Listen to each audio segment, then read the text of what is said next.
지난 3월 30일 시작된 재외국민 선거가 오늘 마감됐습니다. 투표율은 예상보다 저조했습니다.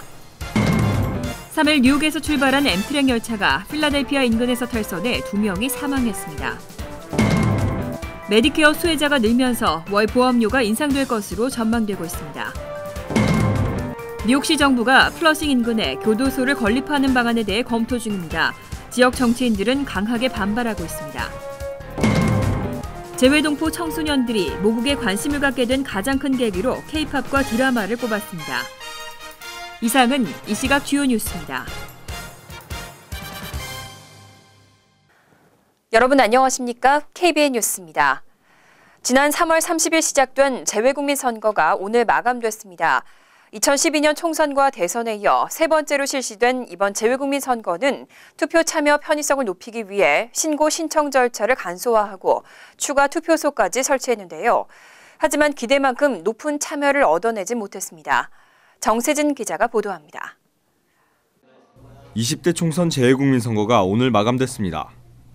오늘까지 투표에 참여한 인원은 총 2,158명으로 전체 등록 유권자 6,120명 중 35.3%만 투표에 참여했습니다. 국외부재자는 3,528명 중 1,675명이 투표에 참여해 47.5%의 투표율을 기록했고 재외선거인은 등록 유권자 2,592명 중 18.8%에 해당하는 488명만이 투표했습니다. 추가 투표소가 이렇게 생기고 또 이제 거주지 인근에 투표소가 생겼음에도 또 당초 기대에 못 미치는 투표율이 나와서 조금 아쉽긴 합니다. 다음 선거 때는 많은 분들이 적극적으로 참여해 주시길 바라겠습니다. 투표소별로는 뉴욕 플러싱 투표소가 총 6일 동안 1,052명이 다녀갔으며 4월 1일부터 3일 동안 운영된 뉴저지와 필라델피아 추가 투표소는 896명과 210명이 투표에 참여했습니다. 20대 총선 뉴욕 지역 투표율 35.3%는 4년 전인 19대 총선 37.9%보다 낮지만 참여 인원은 19대 총선 참여 인원 1,745명보다 413명 증가했습니다. 오늘 오후 5시를 기해 투표가 종료됨에 따라 투표용지는 외교행랑을 통해 중앙선거관리위원회와 각 시군구 선관위로 보내져 총선 당일인 4월 13일 개표됩니다. KBN 뉴스 정세진입니다. 3일 뉴욕시를 출발해 조지아주 사바나로 향하던 엠트랙 열차가 펜실베니아주 필라델피아 인근 체스터에서 탈선했습니다. 이 사고로 2명이 사망하고 30여 명이 부상당했습니다. 펜실베니아주 재난관리청에 따르면 3일 뉴욕시를 출발해 조지아주 사바나로 향하던 엠트랙 열차가 펜실베니아주의 필라델피아 인근 체스터에서 탈선했습니다. 승객 341명과 승무원 7명이 타고 있던 열차는 오전 8시쯤 체스터 지역을 지나던 중 선로 위에 놓인 굴착기를 들이받고 탈선한 후 곧바로 멈춰섰습니다. 이 충돌로 열차 기관차의 앞부분이 심하게 찌그러졌고 앞쪽 객차 일부가 선로를 벗어나면서 2명이 사망하고 30여 명이 부상을 당했습니다. 이 사고의 사망자는 공사 작업 중이던 엠트랙 직원 2명으로 굴착기 운전사와 슈퍼바이저인 것으로 알려졌습니다. 부상당한 승객들의 대부분은 열차의 첫 2칸에 타고 있었고 충돌 후 깨진 유리창 파편 등의 부상을 입은 것으로 전해졌습니다. 한편 사고 현장에는 연방교통안전위원회와 연방철도청이 조사관들을 파견해 사고 원인을 조사하고 있습니다. 하지만 아직까지 그 시간에 굴착기가 왜 선로 위에 놓여 있었는지, 사망자들이 왜 주변에 있었는지는 밝혀지지 않고 있습니다. 메디케어 수혜자가 지난 10년 사이 3배로 늘었습니다. 연방정부의 의료비용 지출도 늘면서 메디케어 월 보험료가 인상될 것으로 전망되고 있습니다.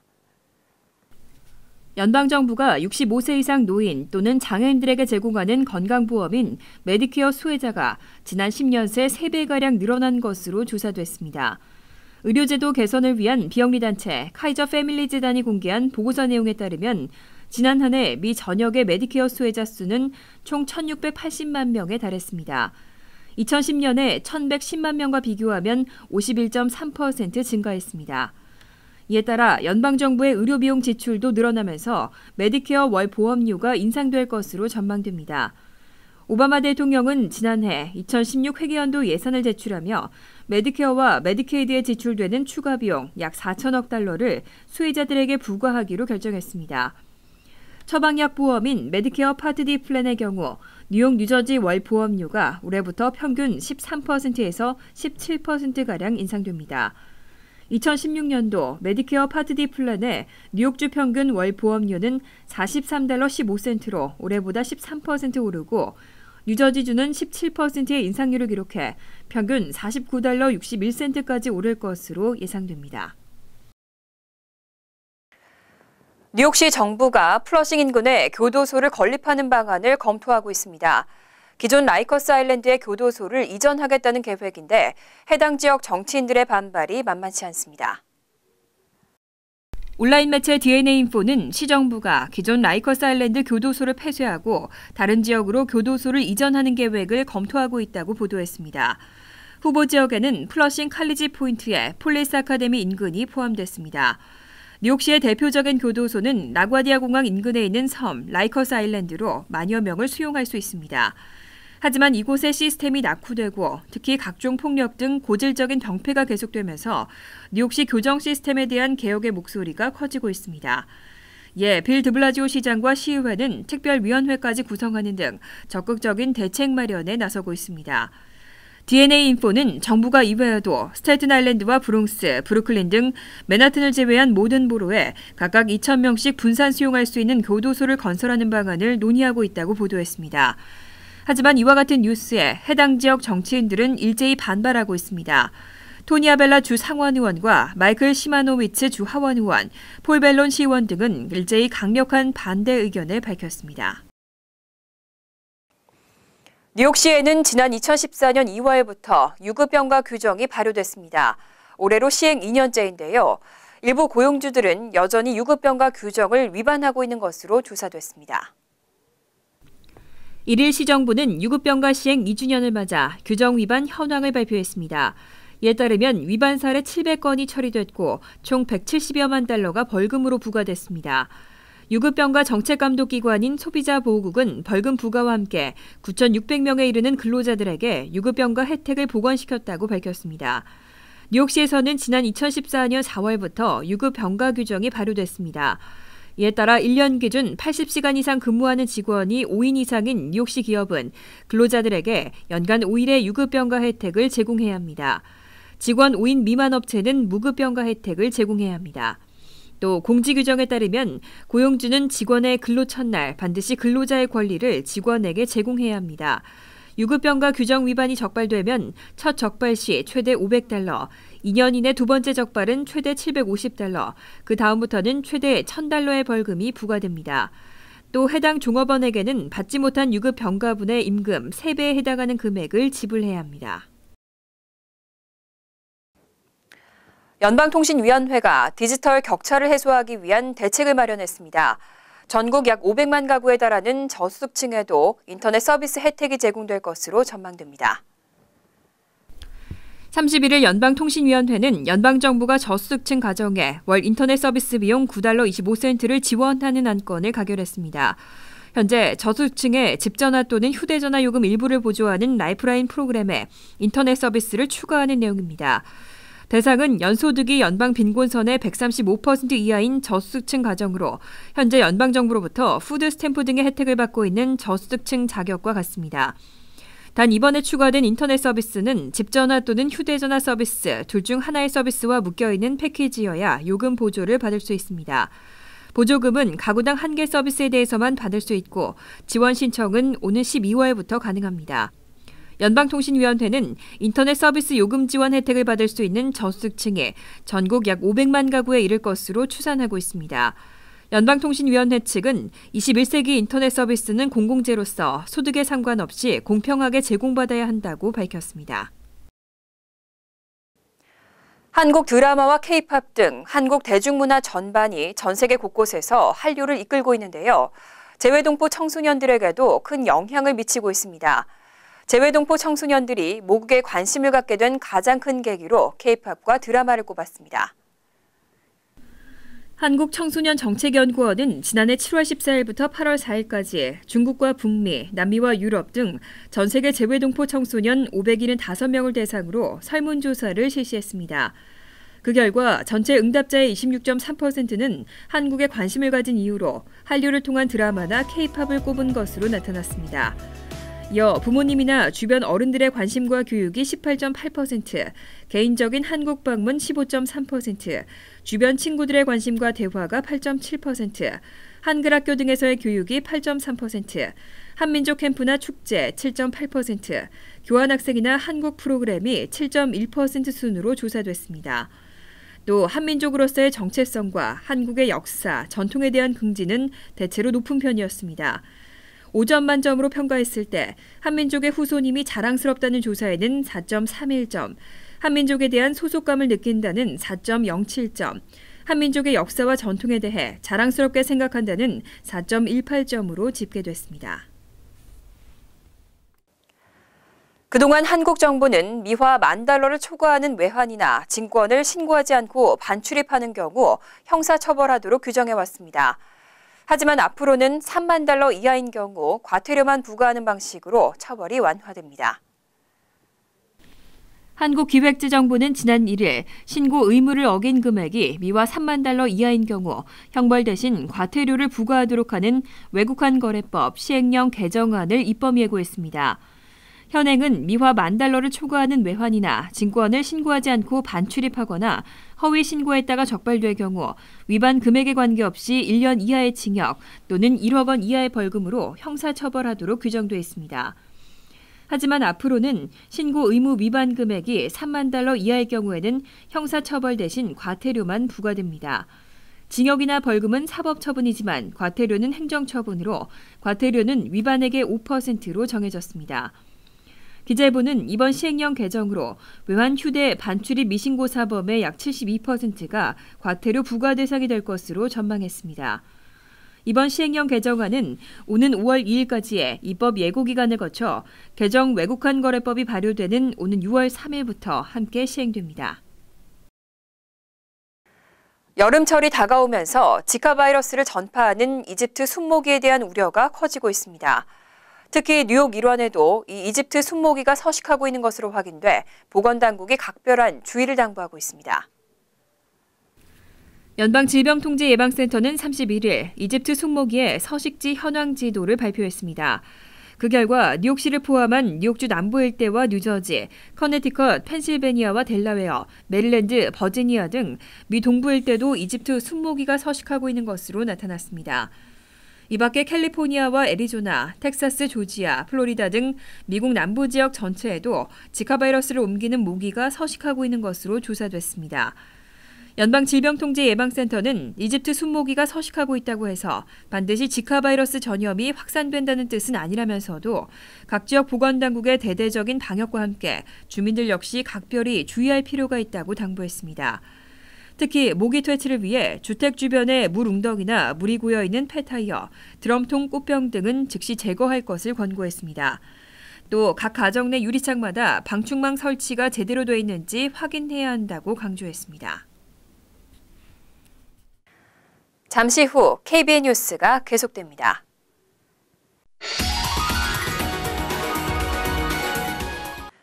이어서 LA 지역 한인사회 소식입니다.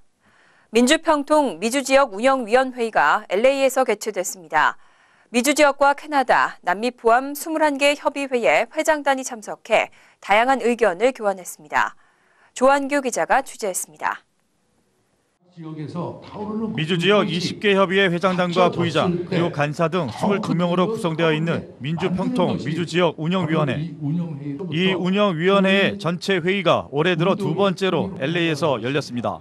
김기철 민주평통 미주 부의장은 인사말을 통해 자신들이 펼치는 통일 활동을 통해 전 세계의 평화 통일에 대한 기운이 확산되기를 희망했습니다. 소통이 되고 각 지역에서 하는 거가 합해질 때 더 큰 효과를 낼 수 있기 때문에 서로가 하는 것을 여기서 공유하고 또 서로 하는 것을 배우고 또 알려주고 하는 그런 자리입니다. 그리고 특별히 이번 운영위원회의에서는 올 하반기 민주평통 미주지역의 사업 계획을 보고하고 다양한 안건들을 토의하는 자리가 될 것이라고 설명했습니다.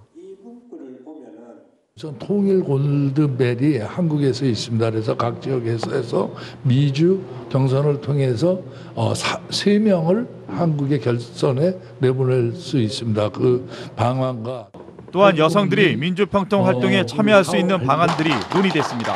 한편 해관보 정상회의 참석차 미국을 방문 중인 민주평통 의장 박근혜 대통령을 환영하고 우방국들과의 외교전에 힘을 실어주기 위해 민주평통 미주지역회의 회장단 일동이 성명서를 발표했습니다.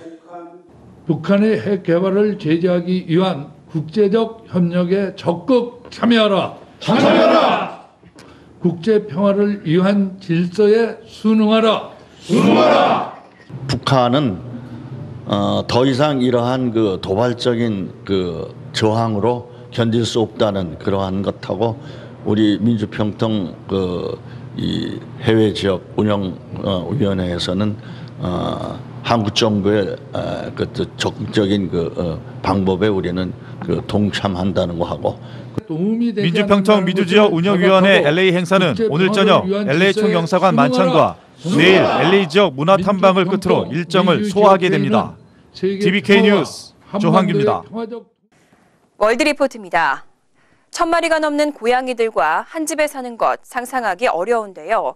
캘리포니아에서는 버려진 고양이 1100마리를 돌보는 할머니가 화제가 됐습니다. 그 밖에 화제의 소식들입니다. 집안이 온통 고양이 천지입니다.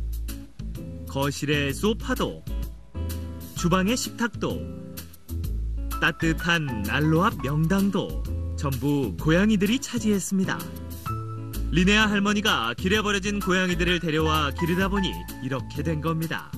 I like cats because they're independent, they're beautiful, they are just graceful, and I enjoy watching them. 24년 동안 할머니가 키운 고양이만 모두 28,000마리. 지금은 1,100마리의 고양이가 할머니 집에서 살고 있습니다. 고양이를 키우는데 드는 돈만 1년에 18억 원. 기부금이나 자원봉사자들의 도움으로 꾸리고 있지만 만만치 않습니다. Food, litter, maintenance, staffing, vet, medical, we're at 1.6 million. 그래도 할머니는 고양이가 행복해야 자신도 행복하다며 한박 웃음을 그치지 않고 있습니다. 일본의 한 대학생이 발명한 나무시계입니다. 400개가 넘는 나무 부품들이 쉴 새 없이 움직이며 직접 숫자를 써서 분 단위로 시간을 알려줍니다. 건전지 하나 없이 오직 4개의 추를 이용해 이 모든 걸 해냅니다.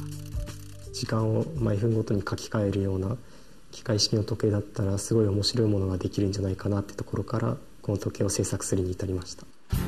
아직 모든 움직임이 완벽한 건 아니어서 시계가 멈추거나 시간이 안 맞을 때도 있습니다. 하지만 스즈키의 창의적인 발상을 높이 산 기업들은 벌써부터 그와 함께 일하고 싶다며 줄을 서고 있습니다. 활발하게 뛰어다니는 반려견 토비. 그런데 가까이서 보니 코가 2개입니다. This is the first. He's unique. He was actually born like that, I want to say, because he doesn't have no scar tissue on the top. 길에 버려졌다 구조됐는데 코가 2개라서 그런지 입양하겠다는 사람이 없어 안락사 위기에 처했습니다. 그런데 이 사연을 접한 한 남성이 토비는 다르게 생겨서 더 멋지다며 녀석을 선택했습니다.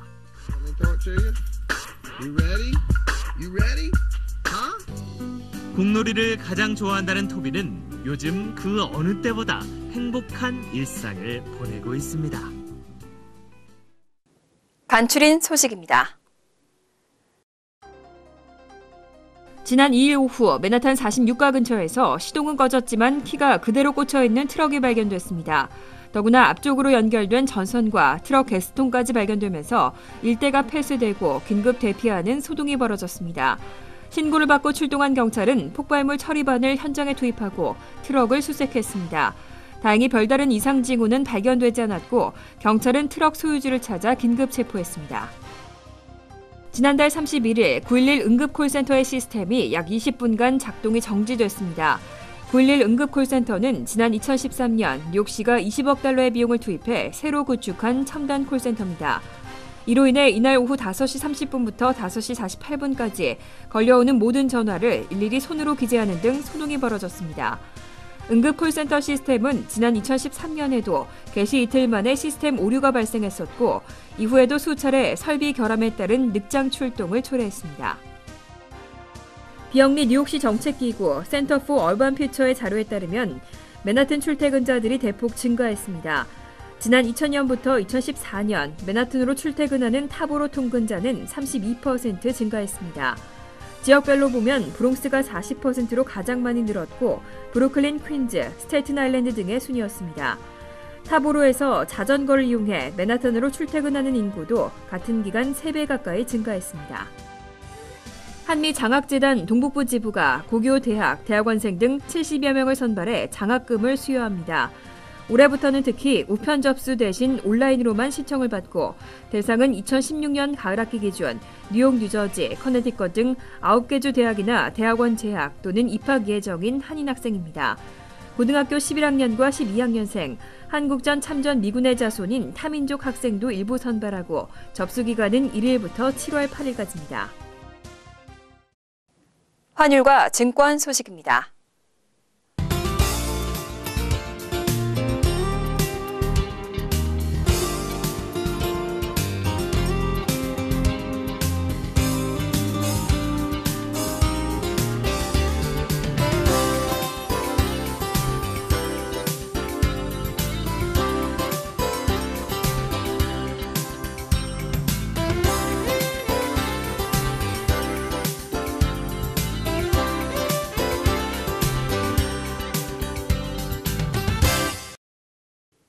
이어서 날씨입니다. 화요일은 화창하겠지만 기온이 떨어져 춥겠습니다. 낮 최고 기온은 39도, 섭씨 4도, 밤 최저 기온은 24도, 섭씨 영하 4도로 예상됩니다.